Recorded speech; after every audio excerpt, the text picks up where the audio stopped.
is up, Doom Patrol fans? We are back with yet another episode review and breakdown for, of course, Doom Patrol Season 2. And this is episode 5 already, so it's pretty crazy to think that we're already halfway through the season. And I mean, it just started like 2 weeks ago, but to be fair, we did get 3 episodes in one day when it premiered. But I mean, it is great. I'm loving the season so far, and this episode definitely does not disappoint. I mean, this is just as good as the past episodes, maybe even better. But I have to say, one of the reasons this episode was so good is because it's so sneaky, because overall the episode was pretty calm and mellow, but then at the end of each storyline in this episode, it was just like, boom, plot twist. But before I talk about all those giant plot twists and all the character stuff that went down in this episode, including some major character deaths, so that was very interesting. But I gotta give a major spoiler warning here, so if you have not yet seen this episode, then go check it out. And so this is Season 2, Episode 5 of Doom Patrol, aka Finger Patrol. So yeah, like I said, go check it out if you haven't yet, but now you've been warned, so now we're going to jump right into all of the spoilers here, starting off with probably the more comedic part of this episode, which of course was Steele and Stone. Yeah, so we got this huge team up between Vic and Cliff, and they were going out because at the beginning of the episode we saw that the chief has been working on some alternate designs to do some upgrades on Cliff.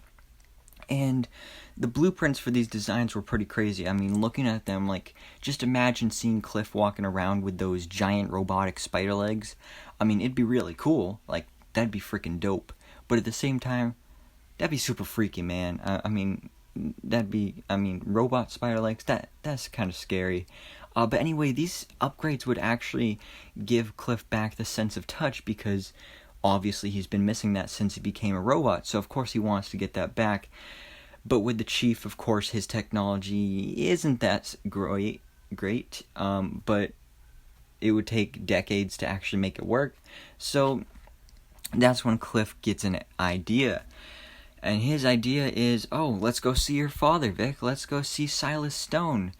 But when we actually go visit him, which, by the way, it was really nice seeing him again, even if it was just for a small cameo here. Nice seeing that character and actor here again.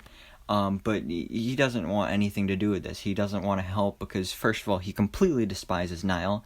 And then on top of that, doing this would be completely illegal. So he kind of just doesn't want to get involved with all this stuff. But then with all of this stuff, turns out Cliff has been having this lifelong dream of him and Vic being the crime-fighting duo known as Steele and Stone, based on their last names. And he wants them to fight crime and become superheroes, basically.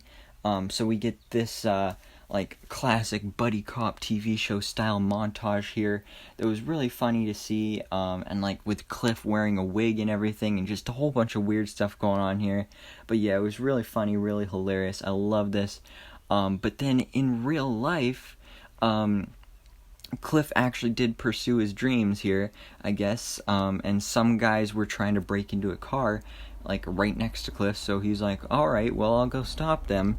And then when he goes to stop them, he accidentally gets one of their fingers chopped off because it closed on the door, and it was disgusting. But then the even more disgusting part is that Cliff picked up the finger after that guy ran away in pain and fear and everything.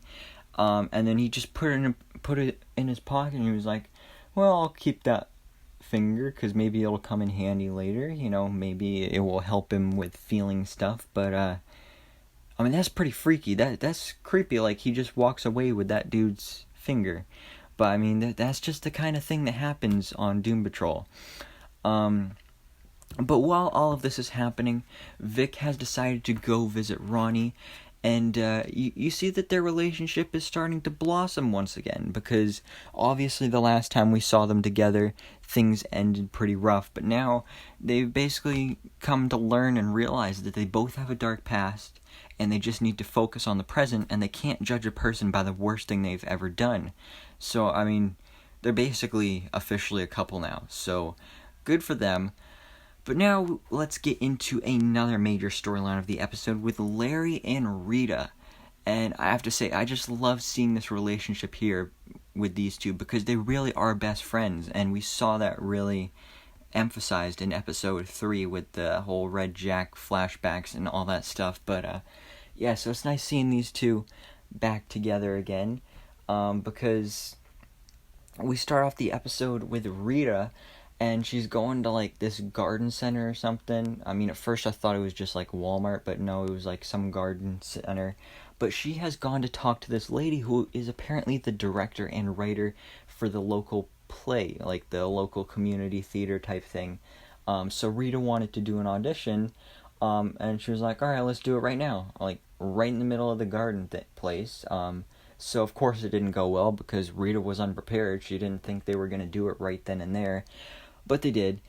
So of course it didn't go well, but that is why Rita decides to go along with Larry on his trip to get his son, to help out his son clean out his dead son's house. So, I mean, Larry is honestly just trying to get some closure here, because he probably figured, going through all of his son's old stuff and just bringing back all those memories and stuff, maybe he would get some closure, and through this journey, some crazy stuff was revealed here. I mean, first of all, we find out that Larry's wife is actually the one that actually inspired Gary to believe that his father was still alive.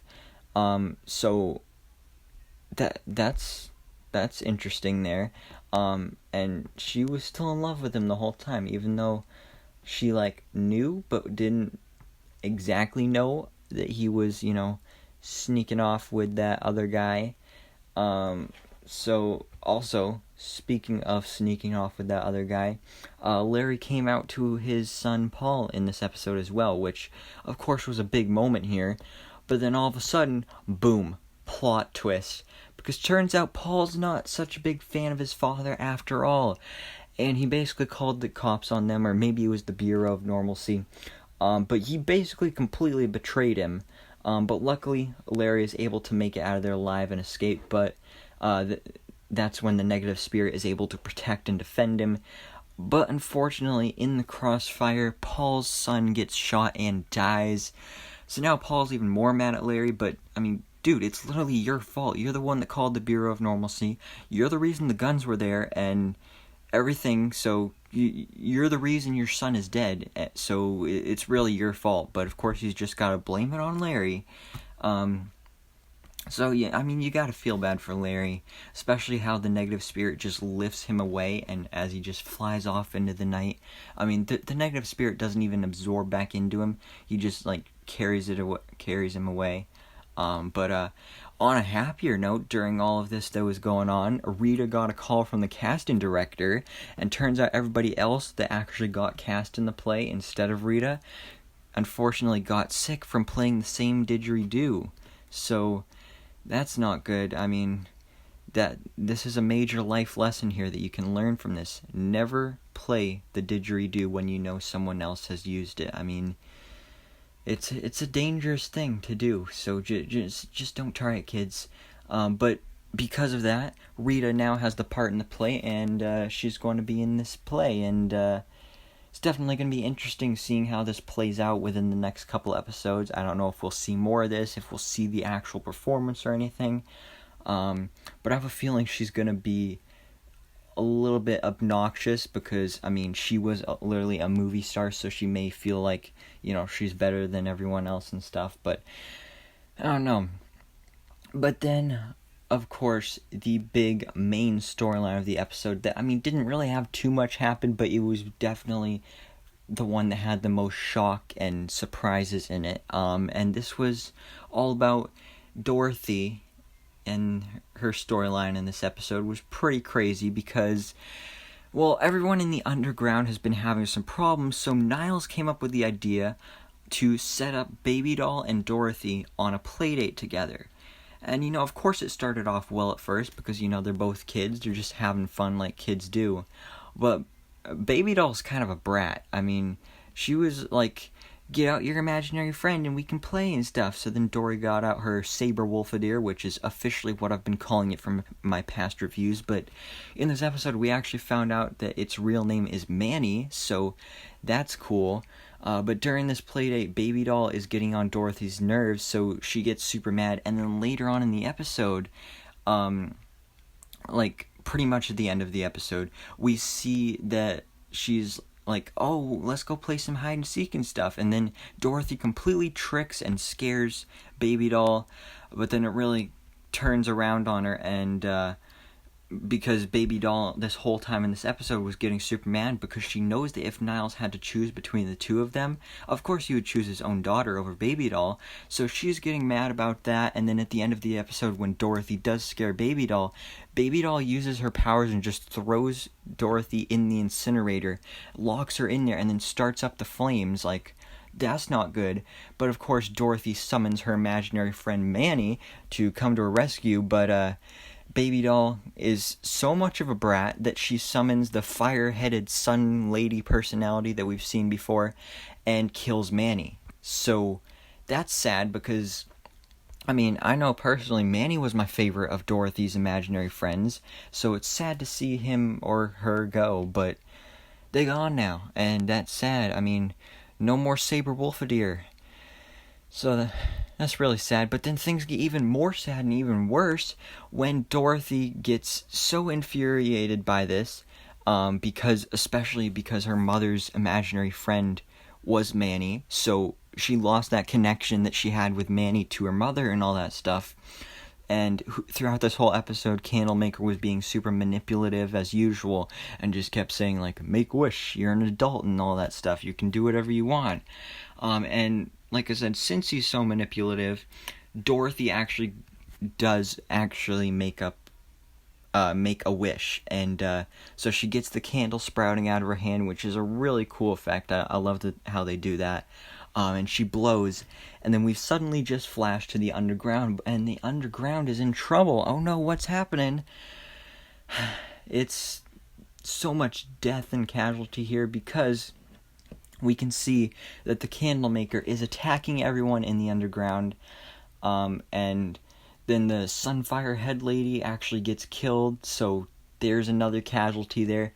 And then on top of that, Baby Doll also dies as well, with a very, very brutal death, and I'm really upset about that because I think Baby Doll was probably my favorite personality of Jane other than just regular Jane. But now Baby Doll is dead, so that's a bummer. But I mean, it worked really well with the story, so I love the way they executed it. And of course, I'm gonna be sad to never see Baby Doll again, but I mean, just the way they did it was so perfect. But that's pretty much where the episode ends, and I'm thinking that obviously in the next episode there's going to be a whole lot of tension between Dorothy and the rest of the Doom Patrol now. But anyways, guys, I really love this episode because, I mean, like I said in the beginning, it was so chill, and then all of a sudden just boom, plot twist, and I really like that. I like those surprises, and both Manny and Baby Doll are dead now. Also, the Sunfire Head Lady, never even found out that one's name. But it's just sad to see them all dead. But I mean, it's also great at the same time because the way they executed it with the story and everything was just so great. And that's what I love about these DC Universe just streaming shows in general, like, especially compared to the CW shows, like, because they have less episodes, they don't have any filler episodes, and everything in every episode is just moving the main plot forward. And that's what I love about this, because so much happens and it actually has to do with the plot, and we're just getting that build up there with Candlemaker, make a wish. I mean, he wants to be in control, and I think Dorothy may end up being more of a villain this season than anyone else, honestly, because even though Candlemaker is manipulating her and telling her, like, make wish and all that stuff, she could make the choice to not do that, but she made the choice to actually make wish in this episode. So she's a little evil as well. She's got a little darkness inside her, but yeah, I really love this episode, and I'm excited to see the future of this season. Like I said, we're already halfway through the season, so not many episodes left. I think there's only like 4 episodes, but I'm definitely excited for it. But anyways, guys, what did you think about this episode? Let me know all your thoughts and theories on not only this episode, but of course the future of this season of Doom Patrol. Let me know all those thoughts down in the comments below, and of course, drop a like if you enjoyed this video. Stay tuned for more Doom Patrol reviews and videos, and of course, please hit that subscribe button so I can keep you up to date on everything that goes on in the DC life.